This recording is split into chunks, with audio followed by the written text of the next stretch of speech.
Okay, so today in this video we're going to be learning about Booleans in Python. So I'm on Replit and we're just going to create a new Replit. So Python, we'll just call it Booleans. So in Python, or in programming languages, Booleans represent one of two values, true or false. And so you often need to use this in programming because for some expressions you want to know if something is true or something is false, so you can evaluate things in Python and see if you get one of the two answers, true or false. So I made a comment, we're working with Booleans. So we can start off with an easy example and we can just print a couple statements. So to see if something is to return a Boolean value, you can use like a greater than or less than symbol. That's just going to evaluate if something is true or false. Or we can do if something is equal to another value. And then, like I said, if it's less than 9. So just based on common sense, we know that 10 is greater than 9, so that's a true statement. 10 is not equal to 9, so that's false. And 10 is not less than 9, so it's false. So the output should be true, false, and false. So let's run that and see what we get. Yep. So it's going to return the actual word saying true and then false and false. Okay. Now we can do another example where we have an if statement. So I'll make two variables first. A equals 200. B equals 33. So I'm going to start off with my if statement checking if B is greater than A. So we can do that just simply by saying if B is greater than A. Then we can print B is greater than A. So if this is true, then the code will print this statement right here. Okay, now let's have our else statement. So if this top part isn't true, if it evaluates to false, then it's going to print this part. B is not greater than A. So just common sense check right now. B is 33, A is 200. B is not greater than A, so that's false. So it's going to move down to the else statement and say B is not greater than A. Yep, B is not greater than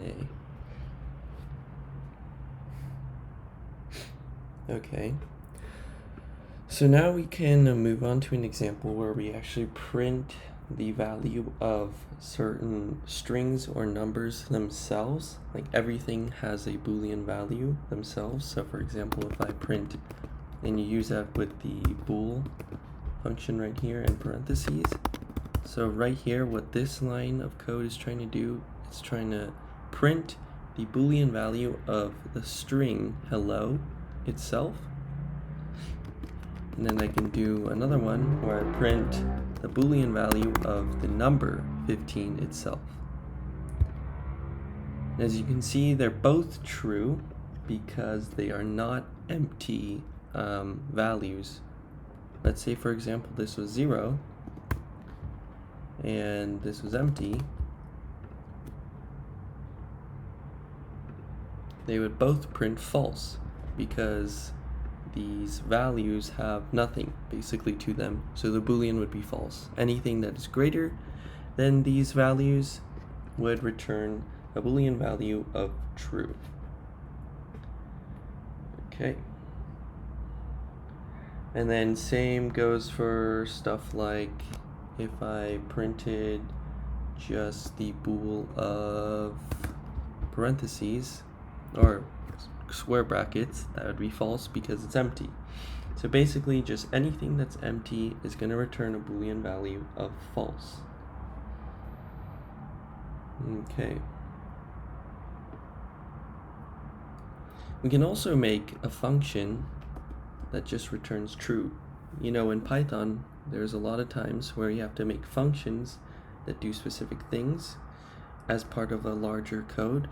So here we can say, we can define our function here, and just say what it does is it just returns true.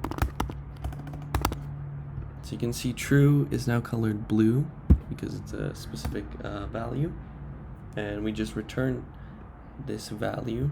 So that's all that the function does. So when we print my function, you can guess it's going to return just true. Yep. So yeah, and then so working with the same function again, we can do a series of if and else statements. And so if I said if my function, if my function, simply just like that, this is assuming my function is true. So if I just said if my function, then it's gonna say true, and it's gonna print yes. That's what I'm telling it to do. Else, if it's not true, then it's gonna print no. So in this case, we know that my function, it's true. So if I said if my function, that's true, then it'll just print yes. It's not going to print no, because that would mean this would have to be false. So if you run it, it's just going to print yes. Yep. So here you can see it just prints yes. Okay. And then we can move on to our last thing called the isInstance function. So we can use this to determine if an object is of a certain data type. So let's say, for example, we said x equals 200, and we printed using the isInstance function with parentheses, and we put x, then we wanted to check if it's an int, for example, the data type int, which is just a number. So we will put that in here. We put the variable in here, a comma, and then what we are checking it to be. So in this case, this code should output true because we know x equals 200. We know 200 is an int. So that outputs true. Say, for example, we said string. This should return false because we know 200 is not a string unless we put quotes around it. So that's your basic introduction into Python Booleans. I hope this video was helpful, and yeah, thank you for listening.